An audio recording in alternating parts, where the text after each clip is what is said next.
Preposition ਦਾ ਹੁਣ third rule ਅਸੀਂ check ਕਰਨਾ ਹੈਗਾ। ਉਹ ਕੀ ਹੈਗਾ? ਮੈਂ ਉਹਦੇ ਲਈ ਵੀ ਛੋਟੀ ਜਿਹੀ ਕਹਾਣੀ ਸੁਣਾ ਦੇਣਾ। ਹਜੇ ਰੁਕ ਜਾਓ ਜੀ, ਮੈਂ ਛੋਟੀ ਜਿਹੀ ਕਹਾਣੀ ਸੁਣਾ ਲਿਆ ਪਹਿਲਾਂ। ਹਾਂਜੀ, ਮੈਂ ਆਪਣੇ ਆਫਿਸ 'ਚ ਬੈਠਾ ਹੋਇਆ ਸੀ, ਰੋਜ਼ ਦੀ ਤਰ੍ਹਾਂ ਮੇਰੀ ਆਦਤ ਹੈ, ਮੈਂ ਘੜੀ ਬੰਨ ਕੇ ਮੈਂ ਕੰਮ ਨਹੀਂ ਕਰ ਸਕਦਾ, ਮੈਨੂੰ ਗਰਮੀ ਲੱਗਦੀ, ਮੈਂ ਘੜੀ ਲਾ ਕੇ ਟੇਬਲ ਦੇ ਉੱਪਰ ਰੱਖ ਦਿੱਤੀ।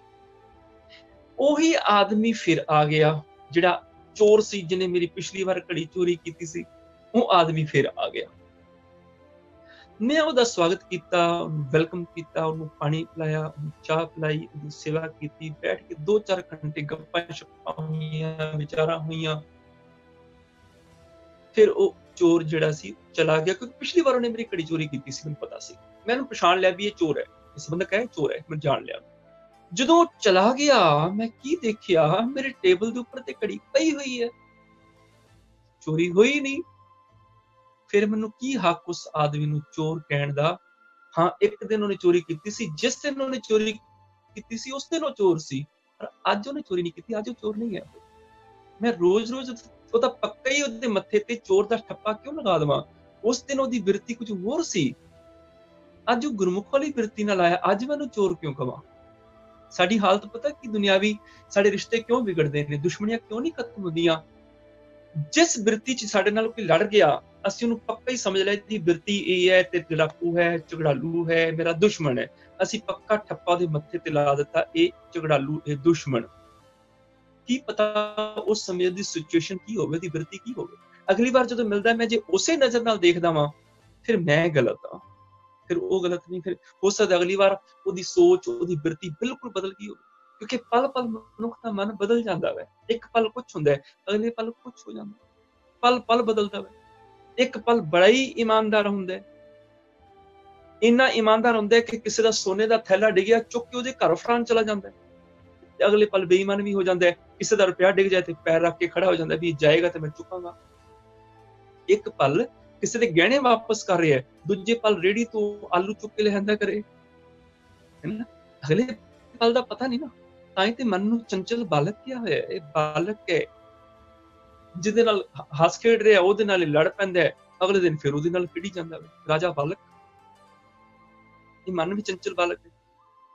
ਹੁਣ ਕੀ ਹੈ, ਜਦੋਂ ਉਹ ਆਦਮੀ ਮੇਰੇ ਆਫਿਸ ਚੋਂ ਵਾਪਸ ਗਿਆ, ਘੜੀ ਪਈ ਹੋਈ ਸੀ, ਮੈਂ ਹੀ ਸੋਚਦਾ ਰਿਹਾ ਚੋਰ, ਇਹ ਚੋਰ। ਉਸ ਦਿਨ ਚੋਰ ਨਹੀਂ ਸੀ ਉਹ, ਉਸ ਦਿਨ ਉਹ ਆਮ ਹੀ ਸੀ। ਮੇਰੀ ਘੜੀ ਬਚ ਗਈ, ਇਹਦਾ ਮਤਲਬ ਜੇ ਮੇਰੀ ਘੜੀ ਹੈ, ਚੋਰੀ ਨਹੀਂ ਹੋਈ, ਤੇ ਫਿਰ ਮੈਨੂੰ ਉਸ ਚੋਰ ਨੂੰ ਬਲੇਮ ਦੇਣ ਦਾ ਕੋਈ ਹੱਕ। ਦੇਖੋ ਹੁਣ ਗੁਰਬਾਣੀ 'ਚ ਐਸੇ ਵੀ ਪ੍ਰਮਾਣ ਆਉਂਦੇ ਨੇ, ਐਸੀਆਂ ਤੁਕਾਂ ਵੀ ਆਉਂਦੀਆਂ ਨੇ ਜਿੱਥੇ ਸੰਬੰਧਕ ਤੇ ਹੁੰਦਾ ਵੇ, ਪਰ ਸੰਬੰਧਕ ਤੋਂ ਪਹਿਲੇ ਅੱਖਰ ਇੱਕ ਵਚਨ ਪੁਲਿੰਗ ਨਾਉਂ ਦੀ ਔਂਕੜ ਕੱਟੀ ਨਹੀਂ ਜਾਂਦੀ।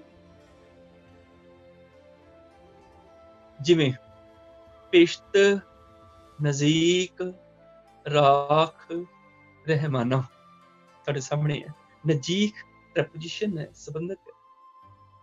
ਇਸ ਤੋਂ ਅੱਗੇ ਪਿਸ਼ਤ ਇੱਕ ਵਚਨ ਪੁਲਿੰਗ ਨਾਉਂ ਹੈ। ਪਿਸ਼ਤ ਮੈਨੇ ਬਹਿਸ਼ਤ, ਬਹਿਸ਼ਤ ਮੈਨੇ ਸਵਰਗ, ਮੁਸਲਮਾਨਾਂ ਦਾ ਸਵਰਗ, ਉਹਨੂੰ ਬਹਿਸ਼ਤ ਕਹਿੰਦੇ ਨੇ। ਉਹ ਇਹਦਾ ਉਚਾਰਨ ਬਹਿਸ਼ਤ ਗਲਤ ਹੈ, ਬਹਿਸ਼ਤ ਨਹੀਂ ਹੁੰਦਾ, ਬਹਿਸ਼ਤ ਹੁੰਦਾ ਵੈ। ਬਹਿਸ਼ਤ ਨੂੰ ਇੱਥੇ ਪਿਸ਼ਤ ਕਰਕੇ ਲਿਖਿਆ ਹੈ। ਸੱਸੇ ਦੇ ਪੈਰ 'ਚ ਬਿੱਦੀ ਦਾ ਉਚਾਰਨ ਕਰਨਾ ਪਏਗਾ ਤਾਂ ਅਰਥ ਸਪਸ਼ਟ ਹੋਣਗੇ। ਪਿਸ਼ਤ ਕੋਈ ਸ਼ਬਦ ਨਹੀਂ ਹੈ, ਪਿਸ਼ਤ ਬਹਿਸ਼ਤ ਤੋਂ ਬਣਿਆ।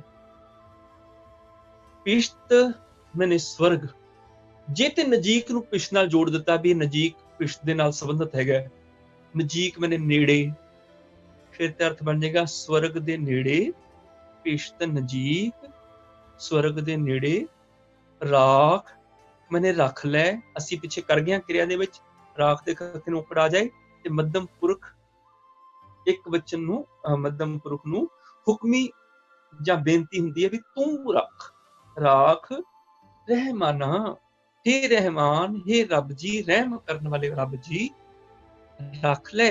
ਇਹਦਾ ਅਰਥ ਬਣ ਜਾਏਗਾ ਪਿਸ਼ਤ ਨਜ਼ੀਕ, ਰਾਖ ਰਹਿਮਾਨਾ, ਹੇ ਰੱਬ ਜੀ ਮੈਨੂੰ ਸਵਰਗ ਦੇ ਨੇੜੇ ਰੱਖ। ਪਿਸ਼ਤ ਨਜ਼ੀਕ, ਰਾਖ, ਸਵਰਗ ਦੇ ਨੇੜੇ ਰੱਖ, ਰਹਿਮਾਨਾ ਮੇਰੇ ਰਹਿਮਾਨ। ਫਿਰ ਕੀ ਹੋਏਗਾ? ਅਰਥਾਂ ਦੇ ਅਨਰਥ ਤੇ ਹੋਣਗੇ, ਅਸੀਂ ਗੁਰਮਤ ਤੋਂ ਵੀ ਮਨਮਤ ਵਿੱਚ ਪਹੁੰਚ ਜਾਵਾਂਗੇ, ਕਿਉਂਕਿ ਗੁਰਮਤ ਨੇ ਤੇ ਸਵਰਗਾਂ ਨਰਕਾਂ ਨੂੰ ਮੰਨਿਆ ਹੀ ਨਹੀਂ ਹੈਗਾ। ਅਸੀਂ ਤੇ ਕੈਂਸਲ ਕਰ ਦਿੱਤੇ। ਕਵਨ ਨਰਕ ਕਿਆ ਸੁਰਗ ਵਿਚਾਰਾ, ਸੰਤਨ ਦੋ ਰਾਦੇ, ਅਸੀਂ ਦੋਨੋਂ ਰੱਦ ਕਰ ਦਿੱਤੇ। ਜੇ ਇਹਦੇ ਅਰਥ ਇਹ ਕਰਾਂਗੇ ਪੇਸ਼ਤ ਨਜ਼ੀਕ, ਸਵਰਗ ਦੇ ਨੇੜੇ ਰਾਖ ਮੈਨੇ ਰੱਖ ਲੈ ਰਹਿਮਾਨਾ, ਕਿ ਰੱਬ ਮੈਨੂੰ ਸਵਰਗ ਦੇ ਨੇੜੇ ਰੱਖ, ਤੇ ਗੁਰਮਤ ਵੀ ਖਤਮ ਹੋ ਗਈ ਤੇ ਅਰਥ ਵੀ ਅਨਰਥ ਹੋ ਗਏ। ਦੇਖੋ ਕੋਈ ਸੂਰਮਾ ਨਾ ਆਪਣੇ ਸਰਾਣੇ ਆਪਣੇ ਹਥਿਆਰ ਲਾ ਕੇ ਰੱਖ ਕੇ ਸੌ ਜਾਏ, ਅਵੇਸਲਾ ਹੋ ਕੇ, ਲਾਪਰਵਾਹ ਹੋ ਕੇ ਸੌ ਜਾਏ, ਸੂਰਮਾ ਹੈ, ਬਹਾਦਰ ਹੈ, ਪਰ ਉਹਨੇ ਆਪਣੇ ਹਥਿਆਰ ਲਾ ਕੇ ਕੋਲ ਰੱਖ ਦਿੱਤੇ ਤੇ ਆਪ ਸੌ ਗਿਆ। ਉੱਤੋਂ ਆ ਜਾਵੇ ਦੁਸ਼ਮਣ, ਉਹ ਕੀ ਕਰੇਗਾ?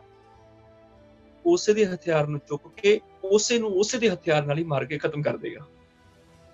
ਸਾਡੇ ਨਾਲ ਇਹ ਕੁਝ ਹੀ ਹੋਇਆ। ਜਿਹੜੇ ਆਖਰੀ ਅੱਖਰ ਦੇ ਔਂਕੜ ਤੇ ਸਿਹਾਰੀਆਂ ਸਨ, ਇਹ ਬੜੇ ਕੀਮਤੀ ਹਥਿਆਰ ਸਨ ਸਾਡੇ ਗੁਰਬਾਣੀ ਵਿਆਕਰਨ ਦੇ, ਬੜੇ ਕੀਮਤੀ ਵੈਪਨਸ ਨੇ, ਬੜੇ ਕੀਮਤੀ, ਜਿਨ੍ਹਾਂ ਨਾਲ ਅਸੀਂ ਗੁਰਮਤ ਤੇ ਮਨਮਤ ਨੂੰ ਨਖੇੜਨਾ ਸੀ। ਇਹਨਾਂ ਹਥਿਆਰਾਂ ਨਾਲ ਮਨਮਤ ਦਾ ਨਾਸ਼ ਕਰਨਾ ਸੀ, ਗੁਰਮਤ ਦੀ ਰਖਵਾਲੀ ਕਰਨੀ ਸੀ। ਪਰ ਕੀ ਹੋਇਆ? ਅਸੀਂ ਅਵੇਸਲੇ ਹੋ ਗਏ ਇਹਨਾਂ ਔਂਕੜਾਂ ਸਿਹਾਰੀਆਂ ਤੋਂ। ਸਾਨੂੰ ਪਤਾ ਨਹੀਂ ਕਿਉਂ ਲੱਗੀਆਂ ਨੇ ਔਂਕੜਾਂ, ਕਿਉਂ ਲੱਗੀਆਂ ਨੇ ਸਿਹਾਰੀਆਂ, ਅਸੀਂ ਅਵੇਸਲੇ ਹੋ ਕੇ ਸੌ ਗਏ। ਦੁਸ਼ਮਣ ਨੂੰ ਪਤਾ ਹੈ, ਉਹਨੇ ਚੁੱਕ ਲਿਆ ਸਾਡੇ ਹਥਿਆਰ ਨੂੰ, ਔਂਕੜਾਂ ਤੇ ਸਿਹਾਰੀਆਂ ਨੂੰ ਚੁੱਕ ਕੇ ਉਹਨੇ ਸਾਡੇ ਤੇ ਵਾਰ ਕਰਕੇ ਸਾਨੂੰ ਵਹਿਮਾਂ ਭਰਮਾਂ 'ਚ ਫਸਾ ਦਿੱਤਾ, ਮਨਮਤ ਦੇ ਡੂੰਘੇ ਸਾਗਰ 'ਚ ਸੁੱਟ ਦਿੱਤਾ, ਸਾਨੂੰ ਉਲਝਾ ਕੇ ਰੱਖ ਦਿੱਤਾ। ਅਸੀਂ ਗੁਰਬਾਣੀ ਵਿਆਕਰਨ ਨੂੰ ਸਮਝਿਆ ਨਹੀਂ ਤੇ ਕਰਮ ਕਾਂਡਾਂ ਵਿੱਚ ਉਲਝ ਕੇ ਰਹਿ ਗਏ।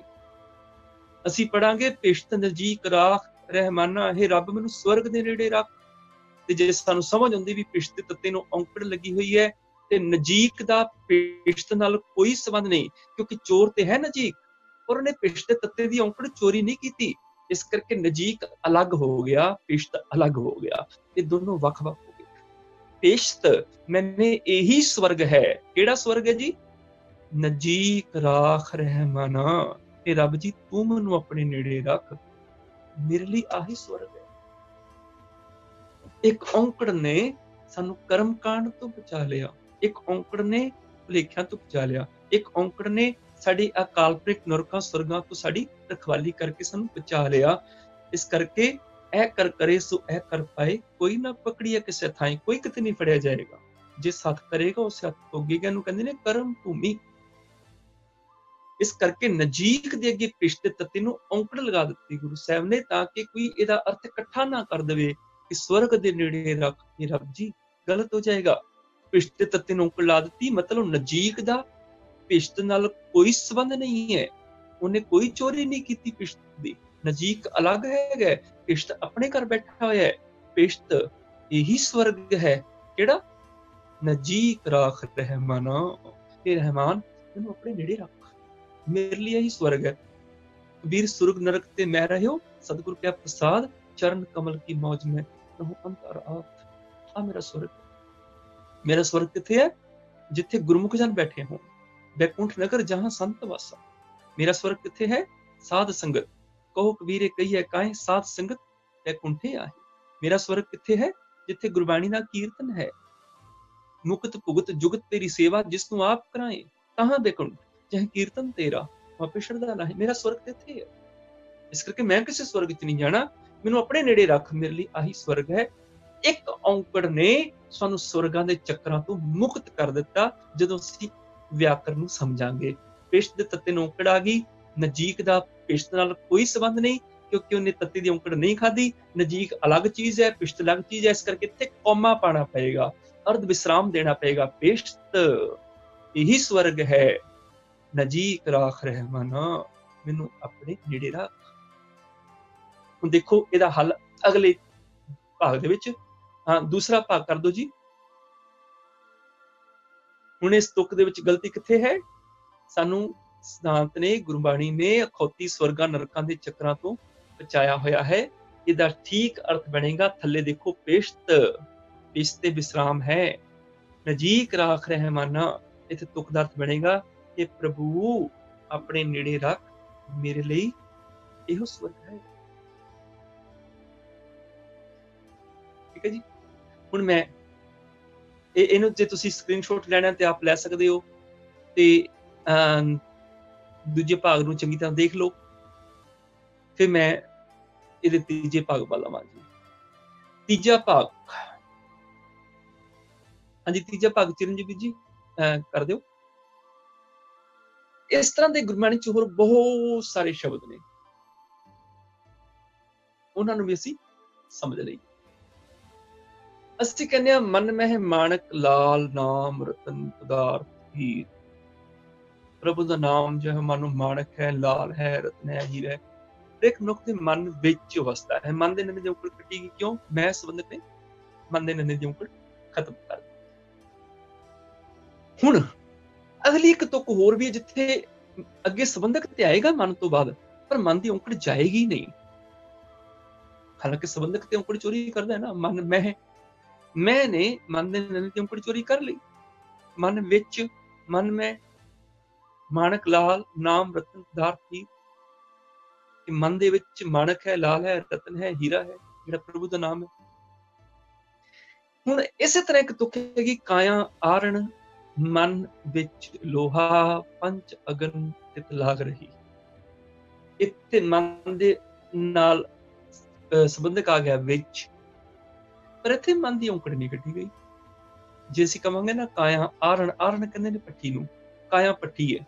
मन विच लोहा, मन दे विच ते कोई लोहा नहीं हुंदा। मन ते कहंदी सोचां नूं ने, साडे विचार, साडी सोच जिहड़ी ने ਉਹ ਸਾਡਾ मन है। मन है ਸਾਡੇ संकल्पां विकल्पां दी उधेड़ बुण दा नाम। संकल्प ते विकल्प दे संग्रह दा नाम है मन। और एक दिन दे विच 60,000 ਦੇ ਕਰੀਬ ਵਿਚਾਰ ਸਾਡੇ ਮਨ ਵਿੱਚ ਆਉਂਦੇ ਨੇ। 60,000 ਐਵਰੇਜ ਹੈ, ਔਸਤ ਹੈ ਜਿਹੜੇ ਇੱਕ ਦਿਨ ਦੇ ਵਿੱਚ ਸਾਡੇ ਮਨ 'ਚ ਵਿਚਾਰ ਆਉਂਦੇ ਨੇ। ਇਹਨਾਂ ਵਿਚਾਰਾਂ ਦਾ ਨਾਮ ਹੀ ਮਨ ਹੈ। ਇੱਥੇ ਇੱਕ ਗੱਲ ਹੋਰ ਵੀ ਸਮਝ ਲਿਓ, ਕਈ ਐਸੇ ਨੇ ਜਿਹੜੇ ਸਾਡੇ 'ਚ ਬੜੇ ਭੁਲੇਖੇ ਪਾਉਂਦੇ ਨੇ ਕਿ ਜੀ ਉਨਮਨ ਅਵਸਥਾ ਚਾਹੀਦੀ। ਉਨਮਨ ਉਹ ਅਵਸਥਾ ਹੁੰਦੀ ਜਿੱਥੇ ਮਨ ਨਹੀਂ ਹੁੰਦਾ, ਜਿੱਥੇ ਕੋਈ ਵਿਚਾਰ ਨਹੀਂ ਹੁੰਦਾ। ਉਹ ਫਿਰ ਸਮਾਧੀਆਂ ਲਾ ਕੇ ਬੈਠੇ ਰਹਿਣਗੇ ਵੀ ਅਸੀਂ ਇਹੋ ਜਿਹੀ ਸਮਾਧੀ ਚਾਹੀਏ ਜਿੱਥੇ ਕੋਈ ਵਿਚਾਰ ਬਚੇ ਨਾ। ਪਹਿਲੀ ਗੱਲ ਇਹੋ ਜਿਹੀ ਸਮਾਧੀ ਕੋਈ ਨਹੀਂ ਆਉਂਦੀ ਹੁੰਦੀ ਜਿੱਥੇ ਕੋਈ ਵਿਚਾਰ ਨਾ ਬਚੇ। ਇੱਕ ਸੈਕਿੰਡ ਲਈ ਮੰਨੋ ਕਿ ਹੁਣ ਇੱਕ ਸੈਕਿੰਡ ਆਇਆ ਵੀ ਕੋਈ ਵਿਚਾਰ ਨਹੀਂ। ਹੁਣ ਇਹ ਵੀ ਤੇ ਆਪਣੇ ਆਪ 'ਚ ਇੱਕ ਵਿਚਾਰ ਹੀ ਹੈ ਨਾ ਵੀ ਹੁਣ ਕੋਈ ਵਿਚਾਰ ਨਹੀਂ, ਇਹ ਵੀ ਤੇ ਵਿਚਾਰ ਹੈ। ਇਸ ਤਰ੍ਹਾਂ ਕਦੀ ਵੀ ਨਹੀਂ ਹੁੰਦਾ ਕਿ ਵਿਚਾਰ ਤੋਂ ਬਿਨਾਂ ਮਨ। ਹਾਂ, ਉਨਮਨ ਦਾ ਮਤਲਬ ਜਿੱਥੇ ਵਿਕਾਰਾਂ ਵਾਲੇ ਵਿਚਾਰ ਨਹੀਂ ਹਨ, ਜਿੱਥੇ ਚੰਗੀ ਸੋਚ ਵਾਲੇ ਵਿਚਾਰ ਹਨ। ਵਿਕਾਰਾਂ ਵਾਲੇ ਵਿਚਾਰ ਮਰ ਗਏ, ਉੱਥੇ ਮਨ ਮਰ ਗਿਆ ਵਿਕਾਰਾਂ ਵਾਲਾ। ਉਹ ਹੈ ਉਸ ਮਨ ਨੂੰ ਮਾਰ ਕੇ ਧਰਮ ਵਾਲਾ ਮਨ ਜਿਉਂਦਾ ਕਰਨਾ। ਮੈਂ ਹਰ ਪ੍ਰੇਮ ਬਾਣੀ ਮਨ ਮਾਰਿਆ, ਉਹ ਵਿਕਾਰਾਂ ਵਾਲਾ ਮਨ ਮਾਰਿਆ, ਵਿਕਾਰਾਂ ਵਾਲੀ ਸੋਚ ਮਾਰੀ ਹੈ। ਅਣਿਆਲੇ ਅਣੀਆਂ ਰਾਮ ਰਾਜ ਜਿਸ ਲਾਗੀ ਪੀਰ ਪਿਰਮ ਕੀ ਸੋ ਜਾਣੇ ਜਰੀਆ। ਜੀਵਨ ਮੁਕਤ ਸੋ ਆਖਿਆ ਮਰ ਜੀਵੈ ਮਰੀਆ। ਜਿਹੜਾ ਮਰ ਕੇ ਜਿਉਂਦਾ ਹੈ ਨਾ ਨਵਾਂ ਮਨ, ਉਹ ਗੁਰਮਤਿ ਦੇ ਵਿਚਾਰਾਂ ਵਾਲਾ।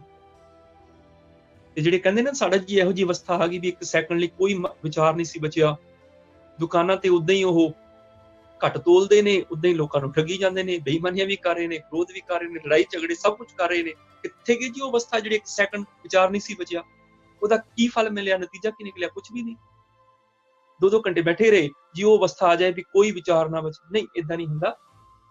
ਮਨ 'ਚ ਵਿਚਾਰ ਚੱਲਦੇ ਰਹਿਣੇ ਨੇ।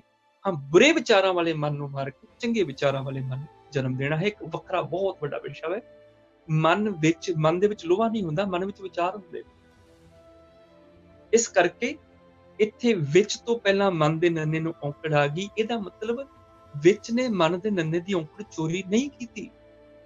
ਇੱਥੇ ਵਿੱਚ ਚੋਰ ਨਹੀਂ ਹੈ ਮਨ ਦਾ, ਮਨ ਦੀ ਔਂਕੜ ਪਈ ਹੋਈ ਉਹਦੇ ਕੋਲ। ਇਸ ਕਰਕੇ ਮਨ ਦੇ ਇੱਥੇ ਕੌਮਾ ਲਗਾਉਣਾ ਪਏਗਾ, ਰੁਕਣਾ ਪਏਗਾ। ਮਨ ਕਾਇਆ ਆਰਣ, ਸਰੀਰ ਭੱਠੀ ਹੈ।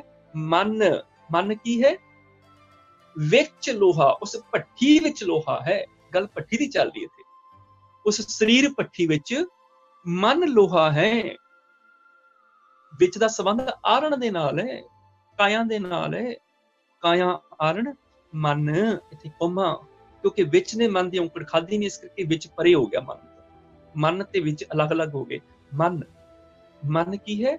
ਵਿੱਚ ਲੋਹਾ। ਇਸ ਕਾਇਆ ਰੂਪੀ ਭੱਠੀ ਵਿੱਚ ਲੋਹਾ ਹੈ। ਪੰਚ ਅਗਨ ਤਿਤ ਲਾਗ ਰਹੀ। ਹਾਂ, ਇੱਥੇ ਮੈਨੂੰ ਹੁਣੇ ਕਿਸੇ ਦਾ ਮੈਸੇਜ ਡਿਸਪਲੇ ਹੋਇਆ, ਮੈਂ ਚੰਗੀ ਤਰ੍ਹਾਂ ਦੇਖ ਨਹੀਂ ਸਕਿਆ, ਪਰ ਮੈਂ ਫਿਰ ਵੀ ਦੱਸ ਦਵਾਂ। ਜਿਸ, ਇਸ, ਤਿਸ, ਕਿਸ, ਇਕਤ, ਕਿਚਰ, ਇਹ ਜਿਹੜੇ ਸ਼ਬਦ ਹੈਗੇ ਨੇ, ਇਹਨਾਂ ਸ਼ਬਦਾਂ ਦੀ ਔਂਕੜ ਤੇ ਨਾ ਔਂਕੜ ਆਉਣ ਦੇ ਵੱਖਰੇ ਨਿਯਮ ਨੇ। ਇਹ ਯਾਦ ਰੱਖਿਓ। ਤੁਧ ਦੇ ਧੱਦੇ ਨੂੰ ਔਂਕੜ ਆਉਣ ਤੇ ਨਾ ਆਉਣ ਦੇ ਵੱਖਰੇ ਨਿਯਮ ਹਨ। ਮੈਂ ਥੋੜਾ ਜਿਹਾ ਸਪਸ਼ਟ ਕਰ ਦਿਆਂ, ਠੀਕ ਹੈ ਜੀ। ਮੈਂ ਹੁਣੇ ਇਹ ਡਿਸਪਲੇ ਹੋਇਆ ਸੀ ਤਾਂ ਕਿ ਇੱਕਦਮ ਮੈਨੂੰ ਯਾਦ ਆ ਗਿਆ। कि मैं दस देवां, इस जिस किस जिस इस किस तिस इन्हां दी औंकड़ ते आउण दे ते ना आउण दे वखरे वखरे नियम ने। मैं कोशिश करांगा अगली वार असीं यही 4 शब्द ले लांगे, जिस इस तिस किस नूं। ते इदां ही तुद तद्दे नूं औंकड़। याद रखियो तुद उकारांत शब्द है, उहने हमेशा औंकड़ नाल ही आउणा है। सिर्फ उत्थे औंकड़ नहीं आउंदी जिथे अव्यय ही आ जांदा वै, उत्थे वो अकारांत आ जांदा वै। जिथे तुद नूं है उत्थे नो इन्हां ने छापे वालियां बीड़ियां च अलग कीता होया, पर एक इकट्ठा शब्द चाहीदा तुद नूं। सिर्फ एक जगह तुद तद्दे नूं औंकड़ नहीं आंदी, जिहदी सेध प्राचीन हाथलिक बीड़ां तो लैणी पेगी। ठीक है जी। इस करके मैं नाल नाल इह वी दस दियां, इस जिस तिस किस हो गया जां जित तित हो गया, इन्हां शब्दां दी औंकड़ दे वखरे नियम ने। ਅਸੀਂ ਇੱਕ ਵਚਨ ਪੁਲਿੰਗ ਨਾਉਂ ਦੀ ਗੱਲ ਕਰ ਰਹੇ ਹਾਂ। ਆਹ ਧਿਆਨ ਰੱਖਿਓ, ਇੱਕ ਵਚਨ ਪੁਲਿੰਗ ਨਾਉਂ ਦੀ ਅਸੀਂ ਗੱਲ ਕਰ ਰਹੇ ਹਾਂ, ਸਿੰਗੂਲਰ ਮੈਸਕੂਲਨ ਦੀ ਅਸੀਂ ਗੱਲ ਕਰ ਰਹੇ ਹਾਂ। ਠੀਕ ਹੈ ਜੀ। ਇੱਥੇ ਮਨ ਸਿੰਗੂਲਰ ਮੈਸਕੂਲਨ ਹੈਗਾ, ਮਨ ਵਿੱਚ ਲੋਹਾ। ਮਨ ਕੀ ਹੈ? ਵਿੱਚ ਲੋਹਾ, ਆਰਣ ਦੇ ਵਿੱਚ ਲੋਹਾ, ਆਰਣ ਦੇ ਵਿੱਚ ਲੋਹਾ। ਹਾਂਜੀ, ਅਗਲੀ ਤੁਕ ਦੇਖੋ ਜੀ, ਅਗਲੇ ਚੈਪਟਰ ਚ ਆ ਜਾਓ। ਦੀਵਾ ਮੇਰਾ ਏਕ ਨਾਮ, ਦੁੱਖ ਵਿੱਚ ਪਾਇਆ ਤੇਲ। ਦੁੱਖ ਦੇ ਵਿੱਚ ਤੇਲ ਪਾ ਦਿਓ। ਦੁੱਖ ਤੇ ਕੋਈ ਫਿਜ਼ੀਕਲੀ ਚੀਜ਼ ਨਹੀਂ ਹੈ ਜਿਹਦੇ ਚ ਅਸੀਂ ਤੇਲ ਪਾ ਦਈਏ, ਤੇ ਵਿੱਚ ਨੇ ਦੁੱਖ ਦੀ ਔਂਕੜ ਚੋਰੀ ਵੀ ਨਹੀਂ ਕੀਤੀ। ਇਹਦਾ ਮਤਲਬ ਦੁੱਖ ਅਲੱਗ ਚੀਜ਼ ਹੈ, ਵਿੱਚ ਅਲੱਗ ਚੀਜ਼ ਹੈ। ਦੀਵਾ ਮੇਰਾ ਏਕ ਨਾਮ, ਦੁੱਖ ਇੱਥੇ ਰੁਕਣਾ ਪਏਗਾ, ਕੌਮਾ ਲਗਾਉਣਾ ਪਏਗਾ। ਦੁੱਖ ਕਿਉਂਕਿ ਵਿੱਚ ਦਾ ਦੁੱਖ ਨਾਲ ਸੰਬੰਧ ਨਹੀਂ ਹੈ। ਦੁੱਖ ਤੇ ਖੱਖੇ ਨੂੰ ਔਂਕੜ ਆਲਰੇਡੀ ਹੈ, ਵਿੱਚ ਨੇ ਦੁੱਖ ਦੀ ਚੋਰੀ ਨਹੀਂ ਕੀਤੀ। ਇਹਦਾ ਮਤਲਬ ਵਿੱਚ ਦਾ ਦੁੱਖ ਨਾਲ ਕੋਈ ਸੰਬੰਧ ਨਹੀਂ ਹੈ, ਇਸ ਸੰਬੰਧਕ ਦਾ ਦੁੱਖ ਨਾਲ ਸੰਬੰਧ ਨਹੀਂ ਹੈ। ਇਸ ਕਰਕੇ ਦੁੱਖ ਤੋਂ ਬਾਅਦ ਲਗਾ ਦਿਓ ਕੌਮਾ, ਵਿੱਚ ਨੂੰ ਕਰ ਦਿਓ ਪਰੇ। ਤੇਲ ਕਿਹਦੇ ਚ ਪਾਣਾ ਹੈ? ਦੁੱਖ ਵਿੱਚ ਪਾਣਾ ਹੈ ਕਿ ਦੀਵੇ ਚ ਪਾਣਾ ਹੈ? ਤੇਲ ਪਾਣਾ ਦੀਵੇ ਵਿੱਚ। ਹਾਂਜੀ, ਦੀਵਾ ਕਿਹੜਾ ਹੈ? ਮੇਰਾ ਏਕ ਨਾਮ। ਦੁੱਖ ਵਿੱਚ ਪਾਇਆ ਤੇਲ, ਮੈਂ ਦੀਵੇ ਵਿੱਚ ਤੇਲ ਪਾਇਆ। ਕਿਹੜਾ? ਦੁੱਖ। ਦੁੱਖ ਰੂਪੀ ਤੇਲ ਮੈਂ ਦੀਵੇ ਵਿੱਚ ਪਾਇਆ। ਵਿੱਚ ਦਾ ਸੰਬੰਧ ਦੀਵੇ ਨਾਲ ਹੈ, ਦੀਵੇ ਵਿੱਚ ਪਾਇਆ, ਨਾ ਕਿ ਦੁੱਖ ਵਿੱਚ ਪਾਇਆ। ਇਸ ਕਰਕੇ ਵਿੱਚ ਤੋਂ ਪਹਿਲਾਂ ਦੁੱਖ ਦੇ ਖੱਕੇ ਦੀ ਔਂਕੜ ਨਹੀਂ ਲੱਤੀ, ਕਿਉਂਕਿ ਵਿੱਚ ਦਾ ਦੁੱਖ ਨਾਲ ਕੋਈ ਸੰਬੰਧ ਨਹੀਂ ਹੈ। ਚੋਰ ਹੈ ਪਰ ਇਹਨੇ ਚੋਰੀ ਨਹੀਂ ਕੀਤੀ, ਇਸ ਕਰਕੇ ਮੈਨੂੰ ਚੋਰ ਨਹੀਂ ਮੰਨਾਂਗਾ। ਇਹਨੇ ਮੇਰੀ ਚੋਰੀ, ਦੁੱਖ ਦੀ ਚੋਰੀ ਨਹੀਂ ਕੀਤੀ ਹੈਗੀ। ਦੁੱਖ ਵਿੱਚ ਪਾਇਆ ਤੇਲ, ਦੀਵੇ ਵਿੱਚ ਤੇਲ ਪਾਇਆ, ਦੁੱਖ ਰੂਪੀ। ਹਾਂਜੀ, ਅਗਲਾ ਪ੍ਰਮਾਣ ਦੇਖੋ ਜੀ। ਫਿਰ ਨਜੀਕ ਨਾ ਬੁਝੈ ਬਪੜੀ, ਸਤਿਗੁਰ ਦੀਆ ਦਿਖਾਈ। ਫਿਰ ਨਜੀਕ ਮੈਨੇ ਨੇੜੇ, ਪਤੀ ਨੇੜੇ ਨਾ ਬੁਝੈ, ਗੱਲ ਬਣਦੀ ਨਹੀਂ। ਪਤੀ ਨੇੜੇ ਨਾ ਬੁਝੈ ਵਿਚਾਰੀ, ਸਤਿਗੁਰ ਦੀਆ ਦਿਖਾਈ। ਹੁਣ ਇੱਥੇ ਨਜੀਕ ਨੇ ਫਿਰ ਦੀ ਔਂਕੜ ਚੋਰੀ ਨਹੀਂ ਕੀਤੀ। ਅਸੀਂ ਫਿਰ ਨੇੜੇ ਕਿਵੇਂ ਅਰਥ ਕਰ ਦੇਵਾਂਗੇ? ਕਿਉਂਕਿ ਨੇੜੇ ਦਾ ਸੰਬੰਧ ਫਿਰ ਨਾਲ ਨਹੀਂ ਹੈ। ਫਿਰ ਮੈਨੇ ਪਤੀ, ਪ੍ਰਭੂ, ਅਕਾਲ ਪੁਰਖ, ਰੱਬ। ਨਜੀਕ ਦਾ ਸੰਬੰਧ ਫਿਰ ਨਾਲ ਨਹੀਂ, ਕਿਉਂਕਿ ਫਿਰ ਦੇ ਰਾਰੇ ਦੀ ਔਂਕੜ ਲੱਗੀ ਹੋਈ ਹੈ। ਫਿਰ ਇੱਥੇ ਕੌਮਾ ਲਗਾ ਕੇ ਅਲੱਗ ਕਰਨਾ ਪਏਗਾ, ਇਹਨੂੰ ਪਰੇ ਕਰਨਾ ਪਏਗਾ, ਕਿਉਂਕਿ ਨਜੀਕ ਦਾ ਸੰਬੰਧ ਫਿਰ ਨਾਲ ਨਹੀਂ ਹੈ। ਜੇ ਸੰਬੰਧ ਹੁੰਦਾ ਤੇ ਨਜੀਕ ਨੇ ਫਿਰ ਦੇ ਰਾਰੇ ਦੀ ਔਂਕੜ ਖਾ ਜਾਣੀ ਸੀ, ਚੋਰੀ ਕਰ ਲੈਣੀ ਸੀ। ਨਹੀਂ ਕੀਤੀ ਤਾਂ ਮਤਲਬ ਇਹਦਾ ਸੰਬੰਧ ਨਹੀਂ ਹੈ। ਉਹਦਾ ਸਮਾਨ ਉਹਦੇ ਕੋਲ ਪਿਆ ਹੋਇਆ, ਫਿਰ ਕੋਲ ਉਹਦੀ ਔਂਕੜ ਪਈ ਹੋਈ ਹੈ। ਫਿਰ ਇੱਥੇ ਰੁਕ ਜਾਣਾ। ਨਜੀਕ ਨਾ ਬੁਝੈ ਬਪੜੀ, ਇੱਥੇ ਬਪੜੀ ਦਾ ਸੰਬੰਧ ਨਜੀਕ ਨਾਲ ਹੈ। ਵਿਚਾਰੀ ਨੇੜੇ ਸਮਝਦੀ ਨਹੀਂ ਹੈ। ਤੇ ਅੱਗੋਂ ਕੀ ਹੋਇਆ? ਸਤਿਗੁਰ ਦੀਆ ਦਿਖਾਈ। ਫਿਰ ਦਾ ਸੰਬੰਧ ਸਤਿਗੁਰ ਨਾਲ ਹੈ। ਫਿਰ ਸਤਿਗੁਰ ਦੀਆ ਦਿਖਾਈ, ਏਦਾਂ ਅਰਥ ਕਰਨੇ ਪੈਣਗੇ। ਸਤਿਗੁਰੂ ਨੇ ਫਿਰ ਦਿਖਾ ਦਿੱਤਾ, ਸਤਿਗੁਰੂ ਨੇ ਪਤੀ ਦਿਖਾ ਦਿੱਤਾ, ਏਦਾਂ ਅਰਥ ਬਣਨਗੇ। ਬਪੜੀ ਵਿਚਾਰੀ ਨੇੜੇ ਨਹੀਂ ਸਮਝਦੀ ਸੀ ਵੀ ਕਿੱਥੇ ਗਿਆ, ਤੇ ਗੁਰੂ ਨੇ ਕੀ ਕੀਤਾ? ਗੁਰੂ ਨੇ ਪਤੀ ਦਿਖਾ ਦਿੱਤਾ। ਫਿਰ ਦਾ ਸੰਬੰਧ ਸਤਿਗੁਰੂ ਨਾਲ ਆ ਗਿਆ, ਨਜੀਕ ਦਾ ਸੰਬੰਧ ਫਿਰ ਨਾਲ ਨਹੀਂ ਹੈ। ਫਿਰ ਉਹ ਪਤੀ ਨਜੀਕ ਨਾ ਬੁਝੈ ਬਪੜੀ, ਵਿਚਾਰੀ ਨੇੜੇ ਨਹੀਂ ਸਮਝਦੀ, ਉਹ ਵਾਲਾ ਪਤੀ ਸਤਿਗੁਰ ਦੀਆ ਦਿਖਾਈ, ਸਤਿਗੁਰੂ ਨੇ ਉਹ ਪਤੀ ਦਿਖਾ ਦਿੱਤਾ। ਹੁਣ ਮੈਂ ਇੱਕ ਇੱਥੇ ਸਵਾਲ ਪਾਣਾ ਤੁਹਾਨੂੰ ਸਾਰਿਆਂ ਨੂੰ, ਕਿਉਂਕਿ ਟਾਈਮ ਵੀ ਹੋ ਗਿਆ, ਮੈਂ ਸਮਾਪਤੀ ਕਰਦਿਆਂ ਜੀ। ਸਿਰਫ ਇੱਕ ਸਵਾਲ ਪਾ ਕੇ ਮੈਂ ਛੱਡ ਦੇਣਾ। ਜੇ ਤੁਹਾਨੂੰ ਵਾਕਈ ਸਮਝ ਆ ਗਈ ਹੋਈ ਤੇ ਤੁਸੀਂ ਇਹਦਾ ਜਵਾਬ ਜ਼ਰੂਰ ਦਿਓਗੇ। ਮੈਂ ਨਹੀਂ ਕਹਿੰਦਾ ਵੀ ਮੈਨੂੰ ਦਿਓ, ਸਿਰਫ ਆਪਣੇ ਆਪ ਨੂੰ ਦਿਓ ਵੀ ਅਸੀਂ ਕਿੱਥੇ ਖੜੇ ਹਾਂ, ਸਾਨੂੰ 3 ਨਿਯਮ ਸਮਝ ਆਏ ਕਿ ਨਹੀਂ ਆਏ। ਉਹ ਕੀ ਹੈ ਸਵਾਲ? ਜਦੋਂ ਗੁਰੂ ਅਮਰਦਾਸ ਪਾਤਸ਼ਾਹ ਜੀ ਦਾ ਅੰਤਲਾ ਸਮਾਂ ਸਰੀਰਕ ਰੂਪ ਚ ਆਇਆ, ਤੇ ਇੱਕ ਬਾਬਾ ਸੁੰਦਰ ਜੀ ਨੇ ਲਿਖੀ ਸੀਗੀ ਬਾਣੀ ਸੱਧ। ਇਹ ਸੀਗੇ ਗੁਰੂ ਅਮਰਦਾਸ ਪਾਤਸ਼ਾਹ ਜੀ ਦੇ ਪੜ ਪੋਤਰੇ, ਗੁਰੂ ਅਮਰਦਾਸ ਪਾਤਸ਼ਾਹ ਦੇ ਪੁੱਤਰ ਬਾਬਾ ਮੋਹਰੀ ਜੀ ਦੇ ਪੁੱਤਰ ਬਾਬਾ ਆਨੰਦ ਜੀ ਦੇ ਪੁੱਤਰ ਬਾਬਾ ਸੁੰਦਰ ਜੀ। ਜਿੱਥੇ ਉਹਨਾਂ ਨੇ ਕਿਹਾ ਨਾ ਮੋਹਰੀ ਪੁੱਤ ਸਨਮੁਖ ਹੋਇਆ, ਉੱਥੇ ਮੋਹਰੀ ਪੁੱਤ ਬਾਬਾ ਸੁੰਦਰ ਜੀ ਨੇ ਆਪਣੇ ਦਾਦੇ ਨੂੰ ਕਿਹਾ ਵੈ ਮੇਰਾ ਦਾਦਾ ਸਨਮੁਖ ਹੋਇਆ। ਤੇ ਸਨਮੁਖ ਹੋਣਾ ਇੱਕ ਪਦਵੀ ਸੀ, ਇੱਕ ਰੁਤਬਾ ਸੀ, ਜਿਹਨੂੰ ਗੁਰੂ ਅਮਰਦਾਸ ਪਾਤਸ਼ਾਹ ਕੋ ਕਹਿ ਕੇ ਗਏ ਸੀ। ਇਸ ਕਰਕੇ ਉਹਨਾਂ ਨੇ ਗੁਰੂ ਅਮਰਦਾਸ ਪਾਤਸ਼ਾਹ ਵਾਲੀ ਪਦਵੀ ਵਰਤੀ। ਜੇ ਕੋ ਸਿੱਖ ਗੁਰਸਿੱਤੀ ਸਨਮੁਖ ਹੋਵੇ ਤਾਂ ਸਨਮੁਖ ਸਿੱਖ ਕੋਈ ਜਿਉ ਰਹਿ ਗੁਰੂ ਨਾਲੇ। ਜਿਉ ਮੈਨੇ ਜਿੰਦ ਤੋਂ, ਇੱਥੇ ਨਾਸਕੀ ਉਚਾਰ। ਗੁਰ ਕੈ ਚਰਨ ਹਿਰਦੈ ਧਿਆਏ ਅੰਤਰ ਆਤਮੈ ਸਮਾਲੇ। ਆਪ ਛੱਡ ਸਦਾ ਰਹਿ ਪਰਣੈ ਗੁਰ ਬਿਨ ਅਵਰ ਨਾ ਜਾਣੇ ਕੋਈ। ਗੁਰੂ ਤੋਂ ਬਿਨਾ ਹੋਰ ਕਿਸੇ ਨੂੰ ਕੁਛ ਨਾ ਜਾਣੇ, ਉਹ ਹੈ ਗੁਰ ਬਿਨ ਅਵਰ ਨਾ ਜਾਣੇ ਕੋਈ। ਕਹਿ ਨਾਨਕ ਸੁਣੋ ਸੰਤੋ ਸੋ ਸਿੱਖ ਸਨਮੁਖ ਹੋਏ। ਇਹ ਨਹੀਂ ਵੀ ਅਸੀਂ ਗੁਰੂ ਗ੍ਰੰਥ ਸਾਹਿਬ ਸਾਹਮਣੇ ਜਾ ਕੇ ਬਹਿ ਕੇ ਅਸੀਂ ਸਨਮੁਖ ਹੋ ਗਿਆ, ਨਹੀਂ ਨਹੀਂ। ਜਿਹੜਾ ਜਿੰਦ ਕਰਕੇ ਸਾਹਮਣੇ ਹੈ ਨਾ ਜਿਉ, ਉਹ ਹੈ ਸਨਮੁਖ। ਤੇ ਉਹ ਹੈ ਬਾਬਾ ਮੋਹਰੀ ਜੀ, ਬਾਬਾ ਸੁੰਦਰ ਦੇ ਦਾਦਾ ਜੀ। ਹੁਣ ਵਿਰੋਧੀਆਂ ਨੇ ਇੱਕ ਕਹਾਣੀ ਕੱਢ ਲਈ ਕਿ ਜਦੋਂ ਗੁਰੂ ਅਮਰਦਾਸ ਪਾਤਸ਼ਾਹ ਦਾ ਅੰਤਲਾ ਸਮਾਂ ਸੀ ਨਾ, ਤੇ ਉਹਨਾਂ ਦੇ ਬਚਪਨ ਦਾ ਪੁਰਾਣਾ ਮਿੱਤਰ ਸੀ ਕੇਸੋ ਗੋਪਾਲ, ਪੰਡਤ ਸੀ ਉਹ। ਤੇ ਗੁਰੂ ਸਾਹਿਬ ਨੇ ਆਪਣੇ ਸਰੀਰਕ ਪਿਆਨੇ ਦੇ ਸਮੇਂ ਨਾ ਫਿਰ ਸਿੱਖਾਂ ਨੂੰ ਹੁਕਮ ਕੀਤਾ ਵੀ ਜਦੋਂ ਅਸੀਂ ਪੂਰੇ ਹੋ ਜਾਵਾਂਗੇ ਨਾ, ਸਰੀਰਕ ਤੌਰ ਤੇ ਸਰੀਰਕ ਜਾਮਾ ਛੱਡ ਜਾਵਾਂਗੇ, ਤੁਸੀਂ ਮੇਰੇ ਮਿੱਤਰ ਕੇਸੋ ਗੋਪਾਲ ਨੂੰ ਬੁਲਾ ਕੇ ਲਿਆਇਓ, ਪੰਡਤ ਹੈ ਉਹ, ਆ ਕੇ ਫਿਰ ਗਰੁੜ ਦੀ ਕਥਾ ਕਰੇ, ਗਰੁੜ ਪੁਰਾਣ ਦੀ। ਅਸੀਂ ਇਸ ਕਹਾਣੀ ਨੂੰ ਮੰਨ ਲਿਆ। ਕਿਉਂ? ਕਿਉਂਕਿ ਸਾਨੂੰ ਪਤਾ ਨਹੀਂ ਸੀ ਵੀ ਇੱਕ ਔਂਕੜ ਸਾਨੂੰ ਕਰਮ ਕਾਂਡਾਂ ਤੋਂ ਬਚਾਉਂਦੀ ਹੈ। ਇੱਕ ਇੱਥੇ ਔਂਕੜ ਨਾ ਹੁੰਦੀ ਤੇ ਅੱਜ ਸਾਰਿਆਂ ਗੁਰਦੁਆਰਿਆਂ 'ਚ ਗਰੁੜ ਪੁਰਾਣ ਦੇ ਪਾਠ ਹੋਣੇ ਸੀਗੇ। ਪਰ ਸਿਰਫ ਗੁਰੂ ਅਰਜਨ ਦੇਵ ਪਾਤਸ਼ਾਹ ਜੀ ਦੀ ਲਾਈ ਹੋਈ ਇਸ ਔਂਕੜ, ਜਿਹਨੂੰ ਸਾਨੂੰ ਸਮਝ ਨਹੀਂ ਅੱਜ, ਉਸ ਔਂਕੜ ਨੇ ਗੁਰਦੁਆਰਿਆਂ ਵਿੱਚ ਗਰੁੜ ਪੁਰਾਣਾਂ ਦੀਆਂ ਪਾਠਾਂ ਦੇ ਭੋਗ ਪਵਾ ਕੇ ਰੱਖ ਦਿੱਤੇ। ਭਾਵ ਉੱਥੇ ਗੁਰਦੁਆਰੇ 'ਚ ਗਰੁੜ ਪੁਰਾਣ ਦੇ ਪਾਠ ਨਹੀਂ ਹੋ ਸਕਦੇ। ਕੇਸੋ ਗੋਪਾਲ ਪੰਡਿਤ ਸਦਿਓ, ਹਰ ਹਰ ਕਥਾ ਪੜ੍ਹੇ ਪੁਰਾਣ ਜੀਓ। ਉਹਨਾਂ ਨੇ ਇਹਦੇ ਅਰਥ ਕੀਤੇ ਵੀ ਕੇਸੋ ਗੋਪਾਲ ਨਾਂ ਦੇ ਪੰਡਿਤ ਨੂੰ ਬੁਲਾਇਓ। ਗੁਰੂ ਅਮਰਦਾਸ ਪਾਤਸ਼ਾਹ ਕਹਿ ਰਹੇ ਨੇ ਉਹ ਕੀ ਕਰੇ? ਹਰ ਹਰ ਕਥਾ ਪੜ੍ਹੇ ਪੁਰਾਣ ਜੀਓ। ਉਹ ਆ ਕੇ ਗਰੁੜ ਪੁਰਾਣ ਦੀ ਕਥਾ ਕਰੇ। ਹੁਣ ਮੈਂ ਆਹ ਸਵਾਲ ਤੁਹਾਨੂੰ ਛੱਡ ਰਿਹਾ ਵਾਂ ਅੱਜ ਦੀ ਕਲਾਸ ਦੇ ਵਿੱਚ ਕਿ ਵੈਸੇ ਤੇ ਇਸ ਤੋਂ ਅੱਗੇ 6ਵਾਂ ਅਧਿਆਇ ਵੀ ਹੈ, 6ਵਾਂ ਭਾਗ ਵੀ ਇਸ 12ਵੇਂ ਅਧਿਆਇ ਦਾ, 7ਵਾਂ ਭਾਗ ਵੀ, ਪਰ ਮੈਂ ਇੱਥੇ ਡਿਸਪਲੇ ਨਹੀਂ ਕਰਾਂਗਾ। ਉਹਦੇ ਵਿੱਚ ਮੈਂ 7 ਦਲੀਲਾਂ ਦਿੱਤੀਆਂ ਨੇ ਇਸ ਕਹਾਣੀ ਨੂੰ ਰੱਦ ਕਰਨ ਲਈ, ਝੂਠਾ ਸਾਬਤ ਕਰਨ ਲਈ। ਹੁਣ ਤੁਹਾਡੇ ਅੱਗੇ ਮੈਂ ਸਵਾਲ ਛੱਡ ਦਿੱਤਾ ਕਿ ਤੁਸੀਂ ਕਿਹੜੀਆਂ ਗੁਰਬਾਣੀ ਦੇ ਵਿਆਕਰਨ ਵਿੱਚੋਂ ਕਿਹੜੀਆਂ ਦਲੀਲਾਂ ਦਿਓਗੇ ਜਿਹਦੇ ਨਾਲ ਉੱਪਰ ਵਾਲੀ ਕਹਾਣੀ ਝੂਠੀ ਸਾਬਤ ਹੋਵੇ। ਸਿਰਫ ਇਸ ਇੱਕ ਤੁਕ ਕੇਸੋ ਗੋਪਾਲ ਪੰਡਿਤ ਸਦਿਓ, ਹਰ ਹਰ ਕਥਾ ਪੜ੍ਹੇ ਪੁਰਾਣ ਜੀਓ, ਇਸ ਤੁਕ ਵਿੱਚ 7 ਦਲੀਲਾਂ ਨੇ ਜਿਹਦੇ ਨਾਲ ਅਸੀਂ ਰੱਦ ਕਰ ਸਕਦੇ ਹਾਂ ਕਿ ਗੁਰੂ ਅਮਰਦਾਸ ਪਾਤਸ਼ਾਹ ਨੇ ਕਿਸੇ ਕੇਸੋ ਗੋਪਾਲ ਪੰਡਿਤ ਨੂੰ ਬੁਲਾਉਣ ਵਾਸਤੇ ਨਹੀਂ ਹੁਕਮ ਕੀਤਾ।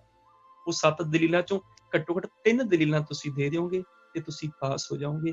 ਤੇ ਬਸ ਅੱਜ ਦਾ ਤੁਹਾਡਾ ਸਵਾਲ ਹੈਗਾ, ਆਪੋ ਆਪਣੇ ਮਨਾਂ ਨੂੰ ਜਵਾਬ ਦੇ ਦਿਓ ਜੀ। ਤੇ ਮੈਂ ਇੱਥੇ ਅੱਜ ਦਾ ਚੈਪਟਰ ਸਮਾਪਤ ਕਰਦਾ। ਜਿਸ ਕਿਸ ਤਿਸ ਉਸ ਵਗੈਰਾ ਦੀ ਵੀ ਮੈਂ ਆਉਣ ਵਾਲੇ ਸਮੇਂ ਵਿਚਾਰ ਰੱਖਣ ਦੀ ਕੋਸ਼ਿਸ਼ ਕਰਾਂਗਾ। ਰੁਝੇਵੇਂ ਬਹੁਤ ਜ਼ਿਆਦਾ ਹੁੰਦੇ ਨੇ ਤੇ ਇੱਧਰ ਵੀ ਸਮਾਂ ਕੱਢਣਾ ਜਿਹੜਾ ਥੋੜਾ ਮੁਸ਼ਕਲ ਹੋ ਜਾਂਦਾ ਹੈ, ਪਰ ਮੈਂ ਟਰਾਈ ਕਰਾਂਗਾ, ਮੈਂ ਸਮਾਂ ਕੱਢ ਸਕਾਂ, ਕੋਸ਼ਿਸ਼ ਕਰਾਂਗਾ। ਮੈਂ ਪ੍ਰੋਮਿਸ ਨਹੀਂ ਕਰਦਾ ਹੈਗਾ, ਜਦੋਂ ਟਾਈਮ ਹੋਏਗਾ ਮੈਂ ਜ਼ਰੂਰ ਹਾਜ਼ਰ ਹੋਵਾਂਗਾ। ਆਪ ਸਾਰਿਆਂ ਦਾ ਧੰਨਵਾਦ। ਸਰਦਾਰ ਰਾਜਾ ਸਿੰਘ ਜੀ ਦਾ, ਸਤਿਕਾਰਯੋਗ ਸਰਦਾਰ ਹਰਜੀਤ ਸਿੰਘ ਜੀ ਦਾ, ਵੀਰ ਚਰਨਜੀਤ ਸਿੰਘ ਜੀ ਦਾ, MP ਸਿੰਘ ਜੀ ਦਾ, ਸਤਿਕਾਰਯੋਗ ਪ੍ਰਿੰਸੀਪਲ ਸੁੰਦਰ ਸਿੰਘ ਜੀ ਅਨੰਦਪੁਰ ਸਾਹਿਬ ਵਾਲਿਆਂ ਦਾ, ਜਿੰਨੇ ਵੀ ਚੋਟੀ ਦੀਆਂ ਸ਼ਖਸੀਅਤਾਂ ਇਸ ਕਲਾਸ ਦੇ ਵਿੱਚ ਹੁੰਦੀਆਂ ਨੇ, ਮੈਨੂੰ ਸਾਰਿਆਂ ਦੇ ਨਾਮ ਨਹੀਂ ਪਤਾ ਹੁੰਦੇ, ਪਰ ਮੈਂ ਹਾਜ਼ਰ ਹੋ ਜਾਂਦਾ ਆਪਣਾ ਲੈਸਨ ਲੈ ਕੇ। ਸਾਰਿਆਂ ਦਾ ਤਹਿ ਦਿਲੋਂ ਧੰਨਵਾਦ ਕਰਦਾ ਜੀ। ਪ੍ਰਿੰਸੀਪਲ ਹਰਭਜਨ ਸਿੰਘ ਜੀ ਦਾ ਖਾਸ ਕਰਕੇ ਧੰਨਵਾਦ, ਜਿਨ੍ਹਾਂ ਨੇ ਏਡਾ ਵੱਡਾ ਪਲੇਟਫਾਰਮ ਜਿਹੜਾ ਦੁਨੀਆ ਦੇ ਸਾਹਮਣੇ ਰੱਖਿਆ। ਸਾਰਿਆਂ ਦਾ ਇੱਕ ਵਾਰ ਫਿਰ ਧੰਨਵਾਦ ਮੇਰੇ ਵੱਲੋਂ। ਵਾਹਿਗੁਰੂ ਜੀ ਕਾ ਖਾਲਸਾ, ਵਾਹਿਗੁਰੂ ਜੀ ਕੀ ਫਤਿਹ।